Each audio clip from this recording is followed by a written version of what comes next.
Greetings everyone, and thanks for tuning in. Today we're going to be doing a kayak install of a shallow water anchor on our Old Town Sportsman PDL 120. Now ours is a wonderful boat. We love this thing. One negative is it doesn't come with an anchor system. So I've ran an anchor trolley for a while, but I've wanted to put a shallow water anchor on it since I got it. And I almost went with the Power Pole, but instead I found the YakGadget one, which is just, it's under $200 delivered to your house. It comes with everything you need and doesn't require electronics, so you don't have to add a battery or anything like that. So it's just a quick, simple setup. I'm excited. I'm glad you guys are with us today, so let's get started.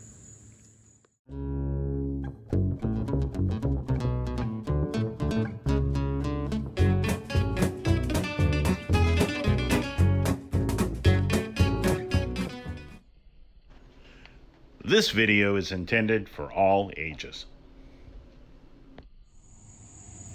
All right, so everything you see here is what you're going to get in the package, including the Ziploc bag. You get yourself some nylon cordage that is going to be long enough to run it from where your seat is all the way to the back of the boat or the front, depending on which model. You get your two collars. One's at the top, one goes at the bottom. The one with the pad, the little eyelet, that goes on the bottom. You got your 4 knobs that go to your 4 bolts, all stainless steel. You got your mount, which is the anchor system.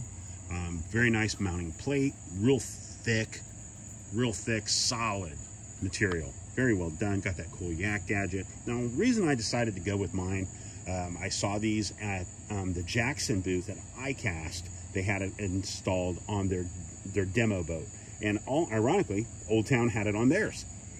Very cool. Now, this is also cool. It comes with the added power tower. I think they call it the power tower. It's a reinforcement that takes a little bit of the wobble and wiggle out of this unit. Then you get yourself I think it's either 7 foot or 7.5 feet solid fiberglass pole. Very well made. I like it. I like it a lot. Now we're going to get started and we're going to get this thing on. So let's go. All right. And then what you're going to do is you're going to run these in till they stop.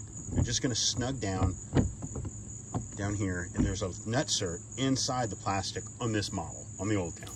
And all you're going to do is run that in until it stops, and then we're going to install these adjustments, the adjustment knobs on top. And there's 4 of them, just like so.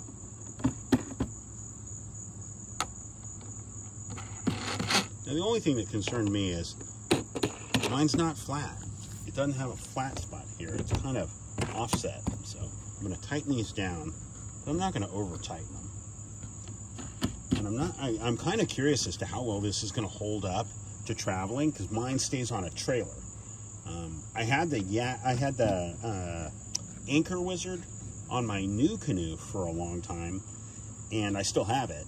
But I had several times where if you didn't tighten it down too much, or tighten it down enough, it would vibrate loose, and I came out and my winch system was literally hanging off the side of my trailer, just almost dragging, but luckily it wasn't dragging. So there we go. This one's got a pulley on the left side because the anchor mount is on the left side. So I've already got a pad eye over here from my Anchor Wizard, and I got one a little further up, and then it's going to be right here next to my seat, so I can easily, I'm just going to leave a loop enough to where I can let it go down, and that's as far as it'll go. So it'll stop right here, and the ball, I thought about installing one of those gym bungee handles to it to give me something a little easier to pull on. But once it's down, it's going to be like that. But when it's up, I don't really have anything to do, but there's not a lot of cordage. So I'm hoping it'll just be able to go under my seat and be out of the way. So let's see. So what you're going to do next is you're going to take your cordage, and in my case, I'm going to leave this end down there. And I'm just going to take it, throw all this up here, loop it around this, run it back through here, back through this pad eye, and then around this and down like so. Now I'm not really sure if I'm going to have to install another pad eye up here to kind of get it where it's going straight, but that's it. And then it runs up here like so.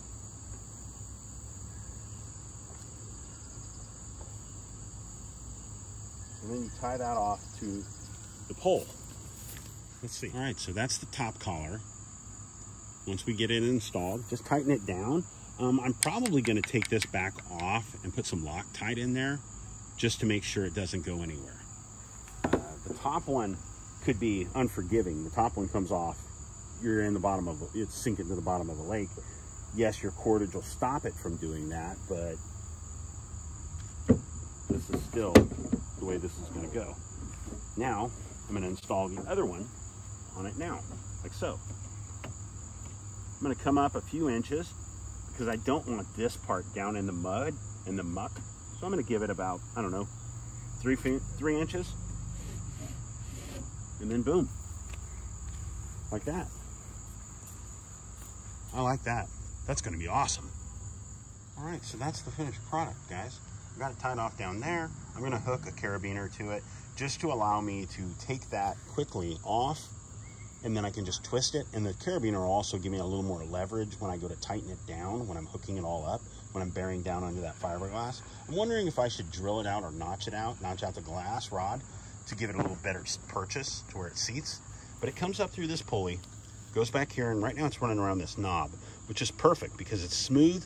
It's not really got a rough edge, so it's not going to hurt our cordage. Goes into our pad eye, and then back to another pad eye, which it didn't come with any pad eyes, but I'm using them to make it where it's out of my way, because that's my rudder system. I don't want to be in the way. And then back here to our cleat. And what our cleat does, if you've ever done any kind of rock climbing or anything like that, it works in the same principle as as our climbing rigs do. You pull up and it comes out, down you let it go. Then when you're down like this, you're just pulling it through, pulling it back up, pull it straight. And as you see it seat itself. Once it's done, I'm barely letting off. I mean, that's boom. It's that fast. Boom. You just gotta kind of drop your hand, just like you do when you're climbing, and boom. There you go. Man, I like that. That is so cool. I'm probably gonna have to go with the Anchor Wizard just to be able to deal with the cordage, because I won't want that cordage around my feet or around anywhere around me like that. So the cleat's probably not gonna work. We're gonna have to put a Wizard winch. So, but as you see, we're gonna take it out this week. We'll put it out on the water and we'll see how it does. All right, so that's the finished product. As you see, very well done, very well designed. I love the fact they use these real thick pieces of HDPE plastic. Very well done. I think that's what they used, if I remember right, which is what, high density polyethylene or something like that. Very nice stuff. Stainless steel hardware, solid fiberglass. That's a 1/2 inch thick fiberglass rod. Very nicely done. Now I have a question for anybody that might have one of these. Have you notched any of this out to make it where it just seats a little better, where these things groove into? Maybe JT, if you're from YakGadget, if you're watching this video, tell me what you think, if you would advise doing that, or if you think just leave it alone like it is. I think it's an awesome setup. I'm real excited. Now, if you don't have an Old Town Sportsman, my new canoe Flint, I was going to put it on that. I thought about it for my Jackson Coosa. They come with different mounting plates for other kayaks, and they make it for a lot of different stuff. Comes with like big long, you install like a big long gear track, and then it mounts to that gear track, so it ain't going anywhere. So very cool stuff. But guys, thank you guys so much for tuning in. If you found this video useful, give it the old thumbs up. And if you're new to our channel and you're not one of our subscribers, please hit that subscribe button and ring that bell and join us, be part of this community. And we thank each and every one of you as we break our 7,000 subscriber mark. We do it with your help. Thank you so much. We couldn't do it without you. We pray for each and every one of you for the week ahead. Thanks again. We hope you have a great week. Take time this week to get out there, enjoy yourself, enjoy nature, be prepared, stay safe. God bless, guys. We'll see you soon.